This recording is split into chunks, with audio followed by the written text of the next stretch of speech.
Welcome, everybody. This is the third module in the system preservation training that we're been doing for the last few months.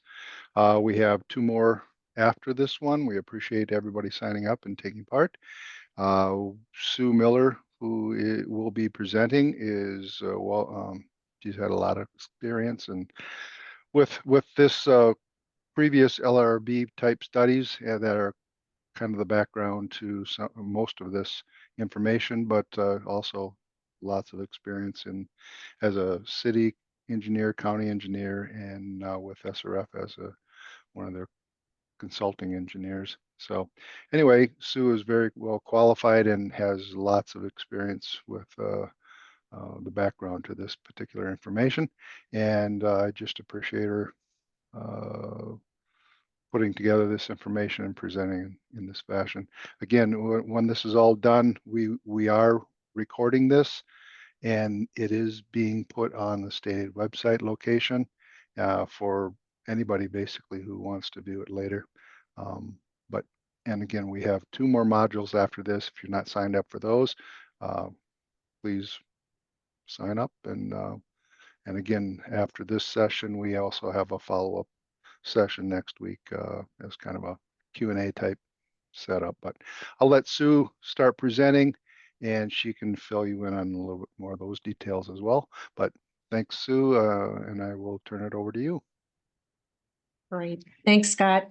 Welcome, everybody. As Scott mentioned, I'm Sue Miller. I'm with SRF Consulting. My history has been about 9 years with the city of Albert Lea before transitioning to Freeborn County as a county engineer for about 22 years. So lots of time in your shoes, so to speak, and working on a lot of these topics and issues that are in this system preservation webinar module series. It was born out of some common challenges that I was experiencing and found out that everybody else is experiencing as well. And out of those common challenges comes the best solutions when we all put our heads together and try to create opportunities and share out ways we're doing things better. So with that, we're going to jump into module 3. Today's session is on capital improvement planning strategies. Previously, we did kind of the overall introduction to system preservation, talked about that, determining your funding gap, transportation planning. And then coming up, as Scott mentioned, we have two more modules, September 25th and October 31st. So please register for those when you get a chance, if you are available and can attend those. And as always, or as noted, to view the previous webinars in the series or the full series, when this is all complete, they will be posted on MnDOT's State Aid Basalt website for you to take a look at. Just to recap, why are we doing this? What was the issue where this came from? And as I mentioned, some of those common shared challenges that we were all having. It seemed like when we were looking at our systems, there was either not enough funding, and now, as noted, maybe an additional challenge for all of us is the staffing limitations, not being able to fill positions quickly, not being able to get people to backfill some of the great institutional knowledge that retires and leaves our systems, and then we're trying to backfill those. That's another challenge we're all facing. But when we have these limitations, how is that impacting our ability to manage these systems successfully?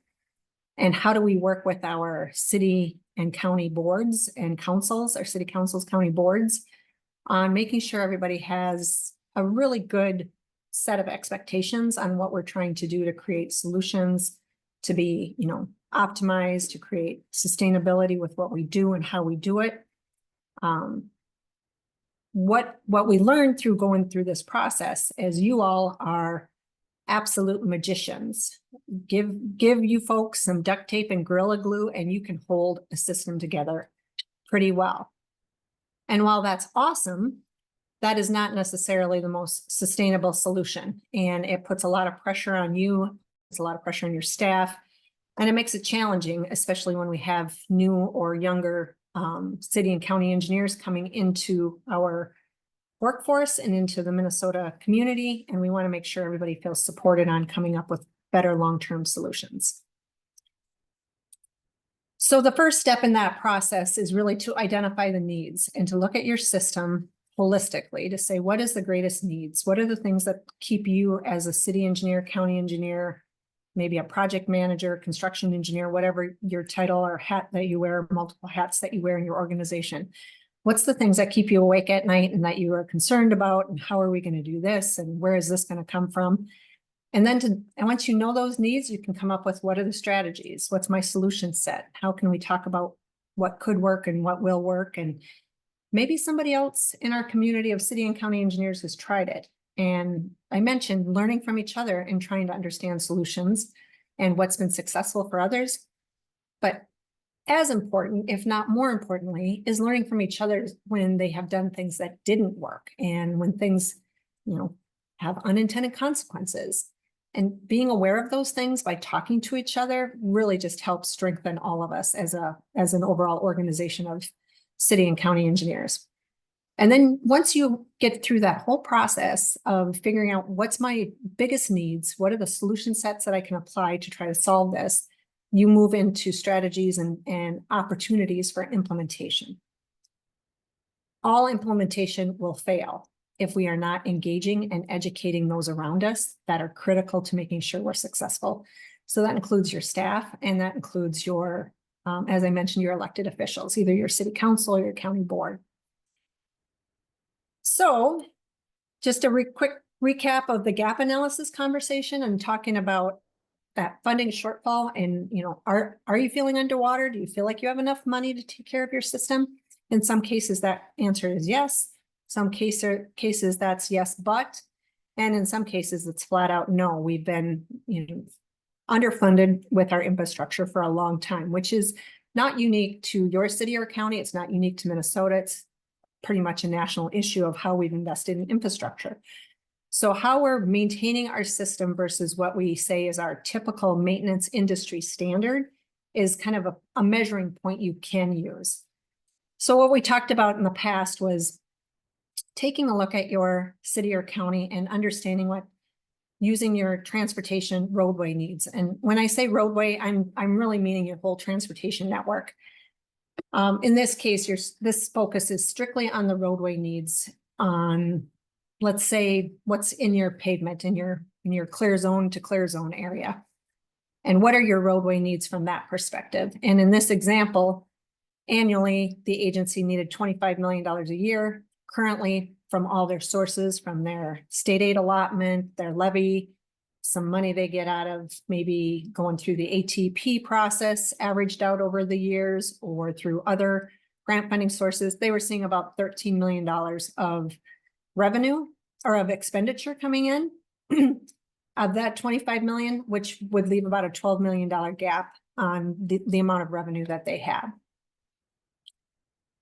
So what do we do about that? What are some of the strategies that have been developed to talk about that? And this is where today's webinar will focus on performance measures and project prioritization.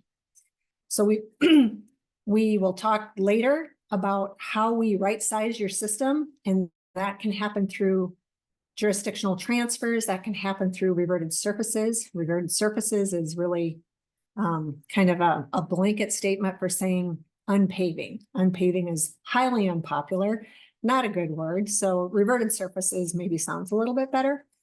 And then revenue enhancement and new maintenance techniques is also some opportunities and strategies you can consider. But like I mentioned, today we're going to focus on performance measures, how we do project prioritization, and start that conversation getting into that tiered classification conversation. So in the performance measure area, if you as an agency leading your organization establishes kind of those guidelines and those principles of, what are the goals and objectives of what we're trying to deliver here? What do we want to make sure we are being transparent and open with? What we have X number of dollars, we intend to invest it doing these techniques or these strategies, we expect to see this level of performance. So it's just a general overall approach to how you're managing your system. I will have to figure out who sourced this quote, but I keep this written down by my desk all the time, and we cannot manage what we don't measure. So you have to be putting some form of metrics in place to be able to understand, are you successfully managing a system? Are things getting better? Are they getting worse? And what is that data that we use to baseline that off of? And using good data-driven performance metrics truly helps you communicating with your staff, helps you communicating with the elected officials, and eventually communicating why or why not we do things with the public. So some of the benefits of using those performance measures is focusing on that data and aligning it with what you establish through some of your public outreach on what your local plans and policies are, and then creating some sort of a schedule or annual reporting or biannually reporting, or having something updated on your website that shows, here's how we're doing. It really does create trust with all of our partners out there and the people that are using our system. A huge benefit of performance measures is when we go to our elected officials and we're asking for them to increase the levy or to shift levy dollars from one area of the organization over to you in the city engineer's office or the county engineer's office. They want to see a return on that investment. They want to see what can you do to move the needle if X number of new dollars are given to you. So being able to show those dollars and how they're being spent wisely and you're getting results leads to the opportunity to get more dollars. Agencies that have used these performance measures and have built that trust generally can go into a bond measure or a levy increase with their board. And because they've delivered in the past and shown results, that becomes an easier conversation and becomes highly supported because people understand where those dollars are going. So I talked about the goal setting and making sure that you set those performance measures around goals that you set as an organization. And last month, we talked a little bit about, the big picture transportation planning. And if you're an agency that's gone through one of those exercises, you're creating those goals and objectives through that overall transportation planning effort on, what are the primary things that we want to achieve with how we manage this system. Now, please don't think that you have to go through a transportation plan to set goals. You don't even have to go through necessarily a full-blown public process to set those goals. But I do think it's a good opportunity for you to reflect with your team and your staff and to talk about what are our goals? What do we see as our key objectives of what we want to try to achieve with maintaining this system? What are the things that we want to track and measure? And what's the data that we have easily available so we can tell that story? So when you get into goal setting and I talk about what's the data that you have available, lots of agencies have, or a lot of our agencies, all of our county agencies, most of our city agencies have pretty good pavement quality information data, but we don't necessarily report that out in an annual basis. And again, knowing what works and what doesn't work and how you report that out, some agencies have had great success with different methods of reporting this out. I would say that it is just as important to report out when you see trend lines declining as when you see good investments improving your system. The last thing that I want to see in our community of city and county engineers is because we don't have the resources to address system needs and those numbers start to decline, that you as a city engineer or county engineer is the one that everybody's finger is pointing at saying, well, how come you let that line go down when it's not really something that you intended or you wanted to do? It's simply a constraint, a funding constraint of the system or other constraints on the system. So understanding your data, understanding why it's happening really becomes that insulating factor for you as a practitioner. And throughout all of this, as I mentioned, it's an education piece. It's really educating people on what does that mean when we use certain performance measures. So just in this example, Stearns County wanted to create a realistic evaluation tool. And they started educating and working with the public and working with their county board, with some of their city partners on talking about how they wanted to invest in improving pavement condition. And the first step of that education process was getting everybody on the same page as to what does that mean when we say we have a poor condition pavement? What does it mean when we say the pavement is good? So they went through the exercise where they went out in the field and they took their pavement condition data and they married that together with actual real-time photos on the system. Those of you who are using the paver system, you can do this pretty fast now and just pull up the videos through that system and be able to tie right together. This is what a bad pavement or a poor condition pavement looks like, and run it through the video and be able to show that to the public or constituency group or your elected officials as you're looking to set budget schedules. So some of the things that we talk about when you're developing your performance network is you want to really create a framework of what are the things you're looking at? What's the asset or the element? Now, asset management can mean a lot of things to a lot of people. And this can be definitely a key element of your asset management system. But again, sometimes that becomes overwhelming to think about asset management for an agency. So this is a bite-sized piece of that. Understanding what are the specific measurements that you want to track against that element. What's the history? What have we done here? What's the performance been when we have made, $100 million investment over the last 20 years? What condition has resulted? And then looking at where are we today? Our starting point is today. It's good to understand the history of where we've been, but your starting point is today, right now. So take that historic data and know where you are today and see where you want to be in the future so you can set really sound targets. When you set those targets, you really want it to be achievable. It's good to have stretch goals, but you want it to be things that realistically you can go after and you can show that you are meeting your expectations with the public.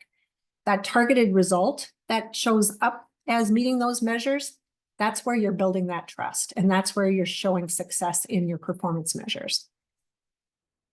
Behind it all is how you measure or how you manage your data. And knowing a realistic, consistent, replicable data collection system, knowing how you're collecting that data every single time on the same segment at the same time of the year, making sure you have as much consistency and continuity so that the data sets that you're using are trustworthy data sets and they're not shifting and changing all the time that are skewing results. So it's very key. That should almost be like at the front end of establishing your framework, is to really set up and understand how you're what's the data that you're using for your measurement and making sure you can be consistent. And then creating that monitoring schedule. How often do you want to do it? In greater Minnesota, in the counties, you get pavement data every 2 years. So maybe setting a pavement monitoring schedule of every 2 years is a reasonable expectation. Oops, sorry about that. This is an example of laying out a variety of performance measures. And you can do this for all the assets that are in your network and in your system or under your purview of management. So in this example, we're showing specific metrics tied to the pavement system that's on your county state aid network, which might be different than what you want to set as far as performance measures and targets for what's on your county road system. They're funded very differently. They have different functional classes. They have different user expectations. And maybe I shouldn't use the term user expectations. Most of our users will drive a state highway to a county state aid highway to a county road to a municipal city street, and all they want is a good pavement. They don't necessarily realize it's a county road and not a county state aid highway, or it's a county state aid highway and not a MnDOT trunk highway. But to you as a manager, it has a different hierarchy, and it might then lend itself to having a different performance measure or a different indicator of what you want to do. When you follow this all the way across to the measurement type and to what your goals and objectives are, then that also can drive different outcomes of what you want. And like I mentioned, you can do the same thing in your bridge system. You can do the same thing if you're a city engineer with your water main system, with, you know, even those utilities that are in your enterprise funds. You can use this kind of system to set up and look at those enterprise funds and to see what kind of changes you need to make in those enterprise funds as well.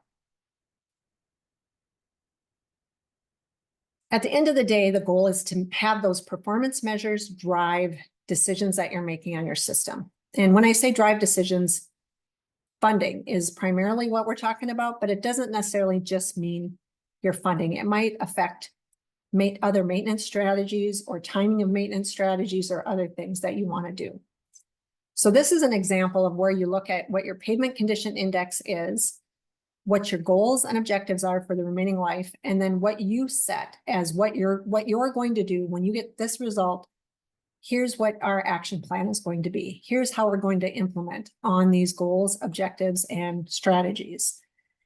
So for example, looking at a pavement that is in that failed scenario means we are automatically scheduled for complete reconstruction.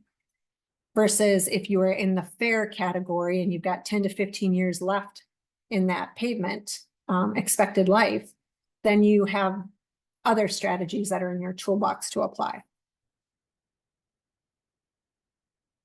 So just to kind of wrap up, overall, looking at your performance measures, it really is about establishing good, consistent data, making sure you know what your goals and objectives are, what's your experience with your operations, your maintenance issues, what's your past practice been, how do your existing conditions look, where do you want to be, what's the goals and targets of where you want to be, and how are you going to get there? How do you want to evaluate that, and how do you want to scorecard that and share that out with the public to build trust? So moving into the project prioritization area. This is a really fun area for me. Being able to look at project prioritization from the perspective of, if I take this money and I put it into all my bridges and I only have that much money to put into my pavements, what does my system look like 10 years from now? And being able to see and forecast out how that impacts what performance level, they are definitely related, like brother and sister in how you're managing the system, to be able to see what you're going to get for performance and see impacts of how you're choosing to invest those dollars. And you can look at different scenarios and come up with ways to close that financial gap on the things that are most important in your organization. So one of the things that came out of all of the system preservation work is somewhat tied to the old adage in the pavement preservation world, is we have a tendency sometimes to go from worst to first. So the things that we get the most complaints about, the things that show up in our metrics and our data-driven decision-making is, let's spend the most money on those areas that show up being in the worst condition. And by looking at scenario planning and understanding what you want to see in your programming decisions, you can avoid that worst to first approach, and you can really have sound investment criteria of why you're going to put money here and not there. So Stearns County was one of our pilot counties when we started all of this, and they spent quite a bit of time looking at scenario planning. And one of the things they wanted to look at is, if we strictly look at the data we get out of the MnDOT van and strictly look at our investment strategies based on only pavement condition, what does that look like for a project list? Versus what do we get if we look at the overall, what kind of facility type is it? What kind of functional class does it have? Does it carry heavy commercial traffic? Is it one of our highest ADT roads, average daily traffic roads, or is it one of our lowest ADT roads? What's the pavement condition today? Are we spending a lot of money on maintenance on it right now? So even though your pavement condition might say it's in really good shape, you know from talking with your maintenance team that you're crack filling it every spring. You have to be out on that road and you have to keep crack filling. So you want to be able to create different scenarios based on, again, that knowledge and that data that you have.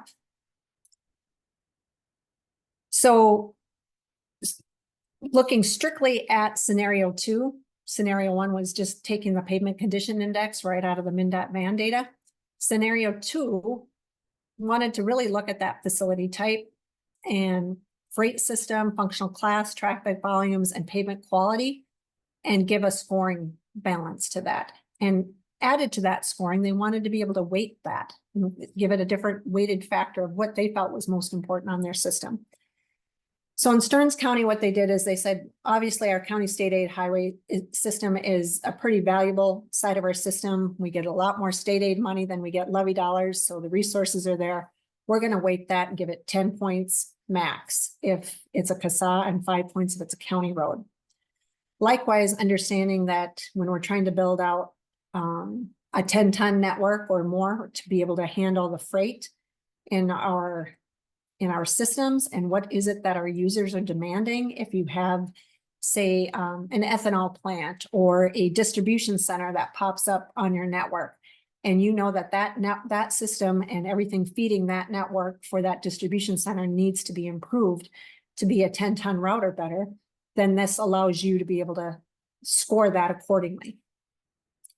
Our functional class system is pretty key to this. Not many of us have principal arterials left anymore. Most of those have been shifted over. But if you have a minor arterial, you get max points for that. If it's a minor collector, for example, then you only get 5 points for that segment of pavement. And then again, looking at your traffic volumes. Now, some of you are going to say, this seems like we're double counting some of these things, right? Your CASA system is generally your higher functional class roads and your highest ADT roads, and you're not wrong. So there is definitely some weighting factors from how these are layered together, and they maybe can overemphasize a factor.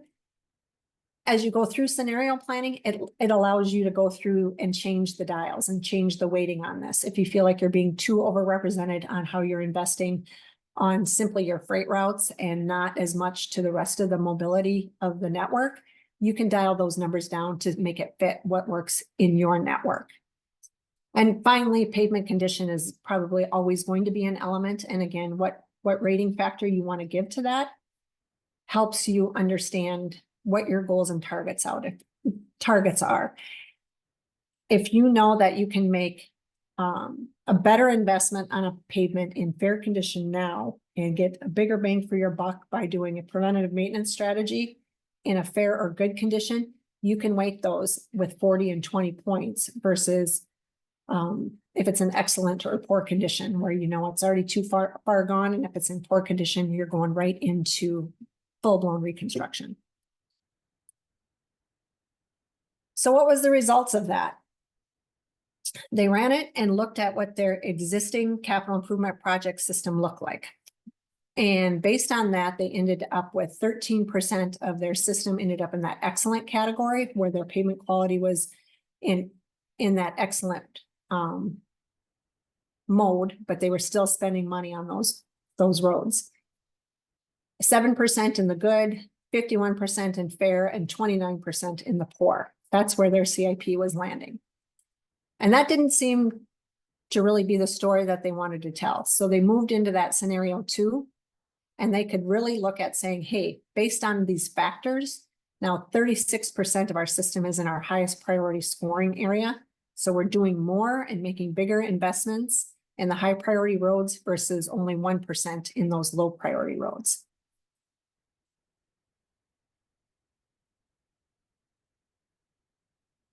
When you go through project selection, just about every public meeting I've ever gone to where we're talking about capital improvement plans, at some point in time, there's going to be a road or a project that doesn't show up, that an elected official or somebody in the public says, well, why isn't this here? How come you're doing this and not that? So it is pretty important for you to sit down with your county board or your city council and to talk about that criteria, those guidelines, before you present the data. When you do that and you have everybody in agreement that these are the things that we want to base our investments on,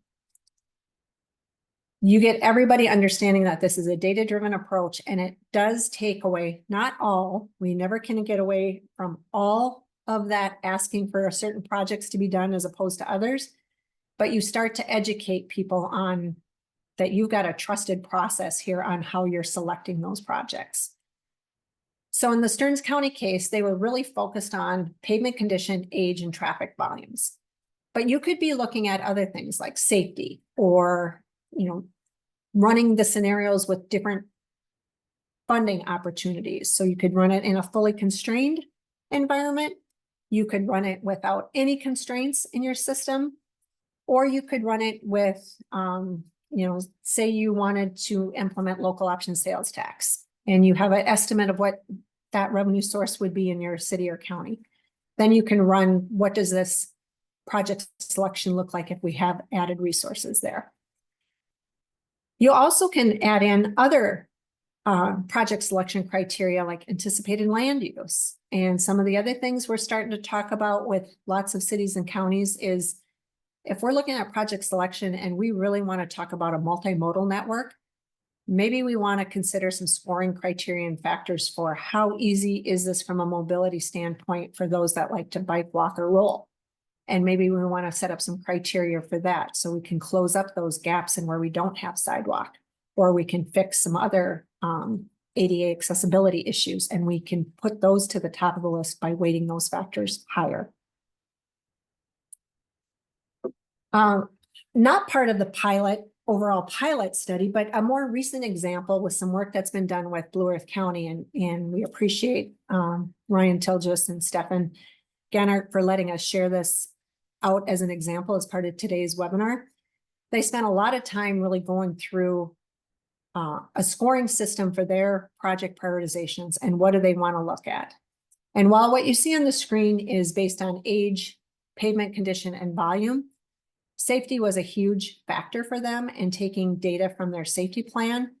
They just did that as kind of a separate offline process and took those projects out and advanced those off the top and used the Highway Safety Improvement Fund and went after federal dollars to try to address some of those things. You could do it as part of this. They just had a separate source of funding and did it a little differently. There's 87 counties out there. I don't know, 108, Scott will have to correct me about that, 108 state aid cities. And the one thing I know is we all do things differently. We all have our little tips and tricks of what works in our networks, and that's okay. So in Blue Earth County, they went through a lot of different iterations of this before they landed on how are they weighting this and what do they want the scoring criteria to be. And they really looked at their pavement data and the data that's in their county state aid needs system and settled on this scoring criteria. Again, when we talk about those data sources, you have to know where your data is coming from and is it reliable and is it repeatable? And they have good data sources with their county project history that they keep a pretty good database of that. The pavement data is updated every 2 years, as I mentioned, in greater Minnesota. And then they also pulled in a lot of different factors and columns from their needs database, from how the county state aid needs system allocates the resources. So things like they wanted to take a look and see where are my right-of-way limitations? We could look at that and we could run scenario planning with available right-of-way. And is this a project where if we're going to reconstruct, we also need to be acquiring right-of-way, which we all know is very challenging, needs a lot more time and a lot more money in your program development. So hopefully you can read this okay. It's a lot of data, it's a lot of numbers. It's kind of the behind the scene engine that ran this whole analysis. And again, based on that county state aid needs database, everything has its segment out there being on at the top of the screen up here. This is county state aid 3. All county state aids and municipal state aids have segment pieces to them. So we just tied right into that same route and segment number from their needs database, we could tell that the surface age was 34 years old. That drove the age score of a 10. We had what the PCI score was, so behind the scenes, based on whatever your PCI score, that drove a score of a 10. And based on the traffic count that again was in the needs system, it drove a traffic score of a 10. So this was their highest need project for pavement rehabilitation. And then the date range, we were able to take all this other data that we had and be able to classify everything and put it into, is it a short-term, medium-term, or long-term range for the capital improvement plan? From there has to always be that engineering judgment to say, does this have to go in the year 2025, or can we make this one, push this one out till 2028? And you might want to look at some other things like balancing it across your network. And we'll talk about that in a second here. At the bottom of this slide, you'll see some project unit costs. And most of you already kind of keep a thumbnail ballpark estimate of what this is costing you in your system and your network. So I would caution, don't necessarily just grab Blue Earth County's numbers, work with your accounting staff and look at what are we spending on our pavement preservation projects per mile? What's our 5-year average been? And be able to develop numbers that are really true for your system, as opposed to just grabbing either an industry standard number or what somebody else is generating. It takes a little bit of time, but once you develop that, it's really very useful data and it gives you a much better picture to paint. So what came out of all of this was a dashboard that Blue Earth County is able to use to look at their system, to understand where their network has needs and where they want to invest in those needs. And visually, this is so much easier for the public to understand and for your elected officials to understand, or a user group to understand of what you're trying to do across your system. So on the left-hand side of the dashboard are the things that are in the background database that runs behind this, and the engine that runs all of this is the surface age, the traffic count, the pavement condition, and then that overall project score. Across the right side of your screen, they wanted to be able to see how much of their dollars were going into reconstruction versus how many of their dollars were going into pavement preservation or pavement rehabilitation. And across the top of the screen, they have the opportunity to be able to filter based on project type or a location, one of the cities that they wanted to maybe look at, the timeframes, the short, the mid, and the long-term project selection, and overall, if they wanted to just pinpoint a specific segment on their network, and they knew that they want to look at everything on CASA 7, they could search that way as well. So project type. In this look, now you can see that the map changed from what I had before. Everything on here, maroon is all the county state aid system, yellow is the county road system. And when you hit that filter and go into project type, and you only show the projects that are slated for pavement rehabilitation, and the filter for whatever reason is not shutting off the county road system right now. So ignore the gold ones, because those are not all being pavement rehabbed, but all the maroon ones that are retained are pavement rehabilitation. And when you move into all the projects, now you can see in the project type where I'm showing pavement rehabilitation at the top. Now I'm going to say, okay, I want all projects, but I only want to see the projects that are slated to go in the short-term scenario, the next 5-year plan. And I could click on the midterm or the long-term scenario, and then my map will change, and so does my data along the right-hand side of the toolbar to be able to see, okay, this shows that we got a lot of urban reconstruction going on here. And that's going to have a pretty big impact because those are expensive projects. So if in our short-term plan, the majority of our, these big projects, not the majority, but a lot of our network is urban reconstructs, then we know we got a lot of work to do in those networks that are expensive segments to build. If you dig into the toolbar more and you click on any segment, and in this case, we're clicking on one of these bridge boxes. You click on that bridge and you get all the data that's tied to that bridge that's either in the bridge data network of when you're doing your bridge inspections, or in this case, we're clicking on piece of County State Aid 35, and it tells you everything that's in the CASA needs network tied with the pavement condition data, tied with your, with Blue Earth County's project history data is all tied together, tied to that segment. And they can see it all in one easy place and one easy dashboard. And I should have popped this legend up right up front so you could see culverts that needed to be replaced, bridges to be reconstructed. Then, like I mentioned, the CASA need segments were in the burgundy color and the gravel roads were in that kind of gold color. Kind of looks like gopher colors. That was unintentional because Ryan Tilgis is a maverick, true and true. Regional balance. One of the things that was important to Blue Earth County as they were going through this process was to be able to look at their system holistically and to be able to have good regional balance. In Blue Earth County, the Mankato Area Planning Organization is that Mankato urbanized core area, and it does go in a little bit into Nicollet County a little bit and a little bit into LeSueur County, I believe. Maybe not LeSueur, but for sure Nicollet County, where they've got some connectivity in their planning organization across 2 counties. But for the Blue Earth County Board, it was important for them to be able to look at, are they making balanced investments both in that Maple urban core area as well as across greater Blue Earth County. So the bottom right-hand corner shows you what is in that network over the long-term plan of the urban core projects that need to be done, and what is in the greater, the map to the left is kind of showing you the picture of the projects planned in the next 5 years that are in greater Blue Earth County. Now, when you run an exercise like this, another thing you can do is once you develop this, you can look and say, okay, if I want to look down, downward CASA 29 and 7 are down in this kind of the southeastern corner of the county, and then there's CASA 14 and 21.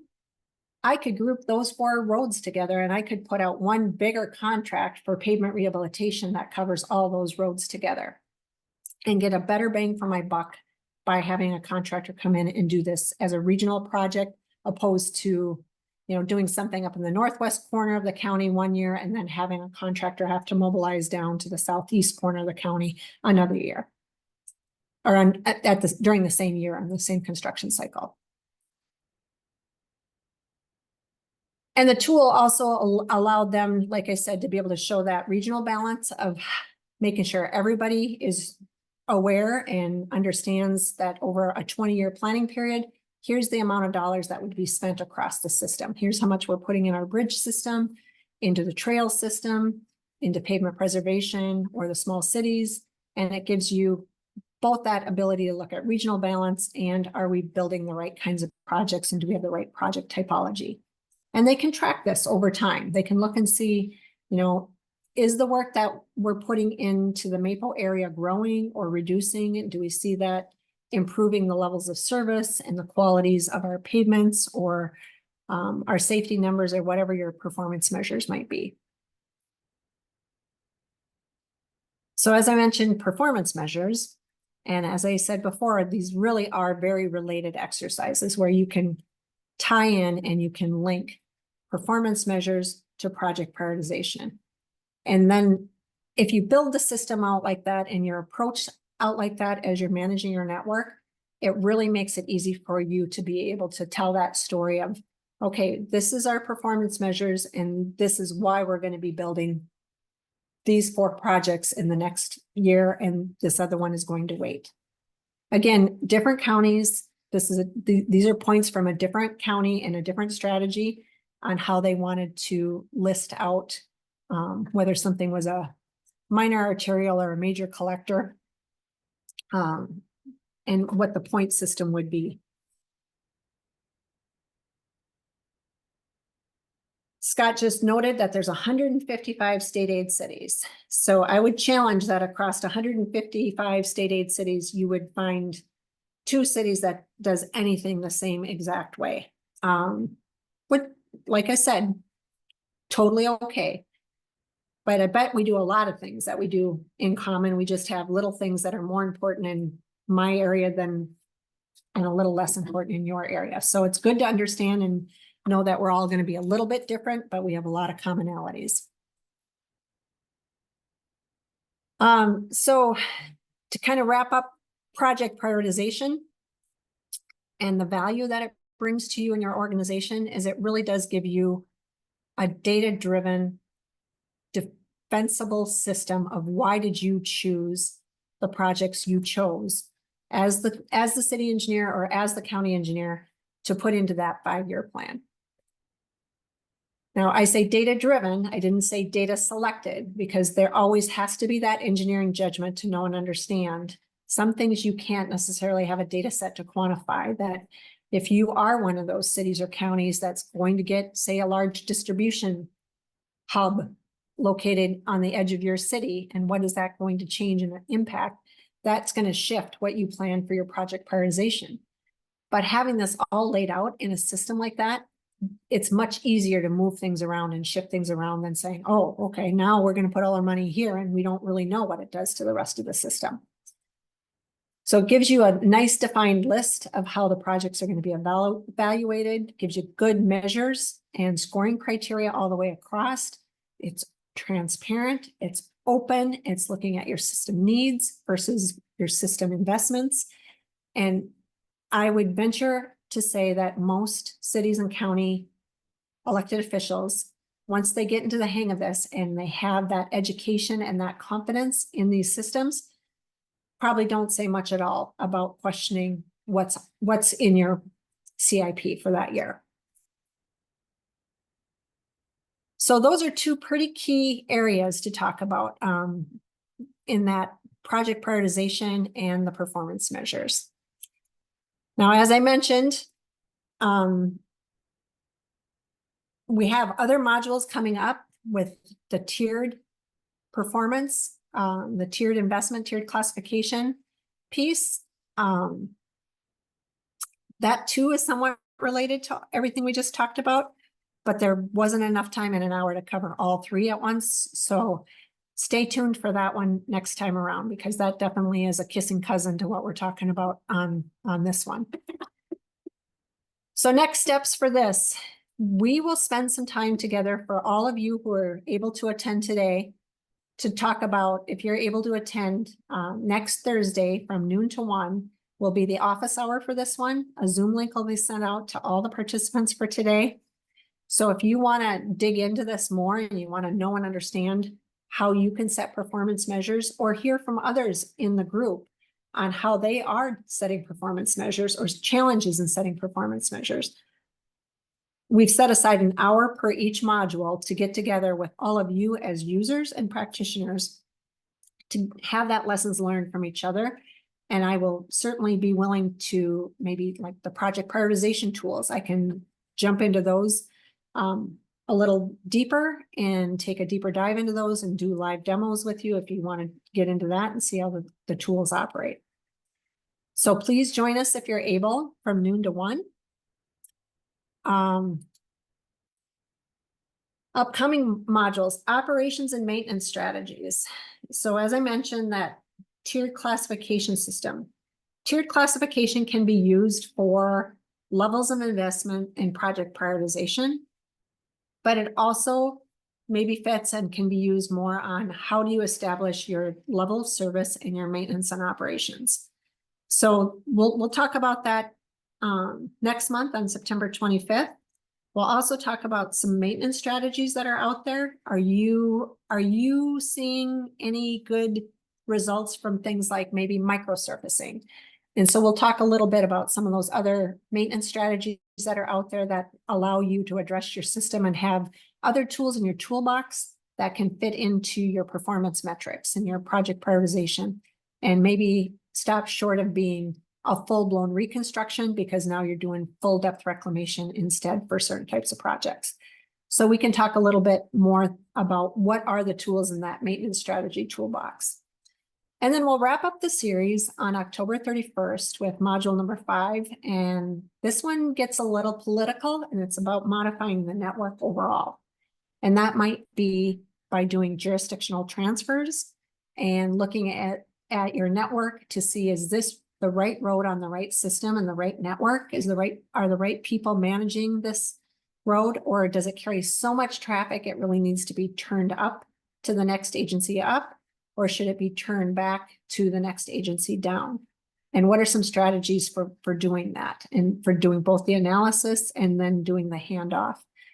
Also in that module, we'll talk a little bit about if you have to unpave a road, which nobody wants to unpave or have a reverted surface. But in some cases, because of our fiscal constraints, it's unavoidable and you just don't have another choice on what you're trying to do to maintain a good, safe network. As a old mentor of mine said, a really great gravel road is better than a really nasty, broken up paved road. And we want to make sure that you all are delivering the safest systems you can with the resources that you have. So we'll talk a little bit about if you find yourself in that situation where you may need to unpave a road, or a road is kind of naturally unpaving itself because you're not able to make investments in it and you see it deteriorate year after year after year, but you know your money's not going to reach it.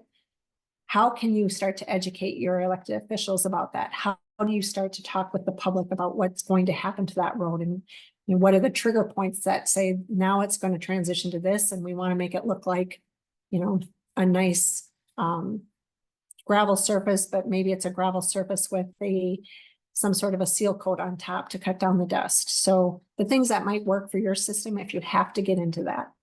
And finally, in right sizing your system, always part of that discussion is, what is the amount of money that you have to be able to address your overall system needs?